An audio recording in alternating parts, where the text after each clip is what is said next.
আসসালামু আলাইকুম ওয়া রাহমাতুল্লাহি ওয়া বারাকাতুহু। সুপ্রিয় সম্মানিত দর্শক ও শ্রোতা, আশা করি মহান রব্বুল আলামিনের দয়ায় আপনারা সকলেই ভালো আছেন।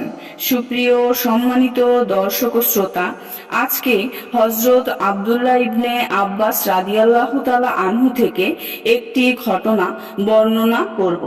ঘটনার শিরোনাম হচ্ছে আপনার জন্য সুখবর।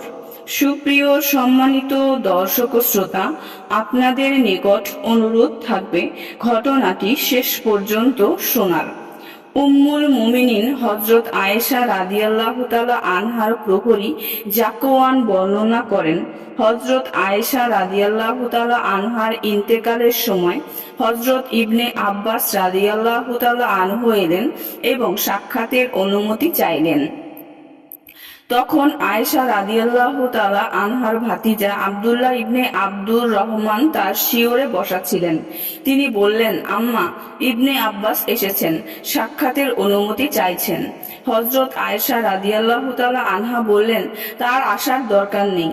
আব্দুল্লাহ ইবনে আব্দুর রহমান বললেন, তিনি আমাকে মহব্বত করেন, বাহিরে দাঁড়িয়ে আছেন, সাক্ষাতের আগ্রহ প্রকাশ করেছেন, আপনি তাকে অনুমতি দিন। তিনি বললেন, ঠিক আছে, তুমি যদি চাও তবে আসতে বলো। হযরত ইবনে আব্বাস অনুমতি পেয়ে ভেতরে এলেন।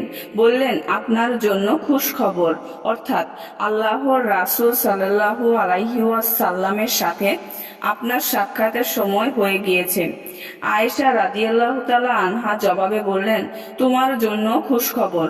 কুশল বিনিময়ের পর হযরত ইবনে আব্বাস রাদিয়াল্লাহু তাআলা আনহু বললেন, এখন আল্লাহর রাসূল সাল্লাল্লাহু আলাইহি ওয়াসাল্লামের সঙ্গে এবং আপনার প্রিয়জনদের সঙ্গে মিলিত হতে শুরু আপনার দেহ থেকে রূহ বের হওয়ার সময়টুকু বাকি। আপনি আল্লাহর রাসূল সাল্লাল্লাহু আলাইহি ওয়াসাল্লামের সবচেয়ে প্রিয় স্ত্রী ছিলেন। তিনি আপনাকে সর্বাধিক ভালোবাসতেন, আর আল্লাহর রাসূল সাল্লাল্লাহু আলাইহি ওয়াসাল্লাম উত্তম জিনিসকেই ভালোবাসতেন। এরপর ইবনে আব্বাস রাদিয়াল্লাহু তাআলা আনহু হযরত আয়েশা সিদ্দিকা রাদিয়াল্লাহু তাআলা আনহার মর্যাদা বর্ণনা করতে লাগলেন। সুপ্রিয় সম্মানিত দর্শক ও শ্রোতা, আজকের ভিডিওটি এই পর্যন্তই।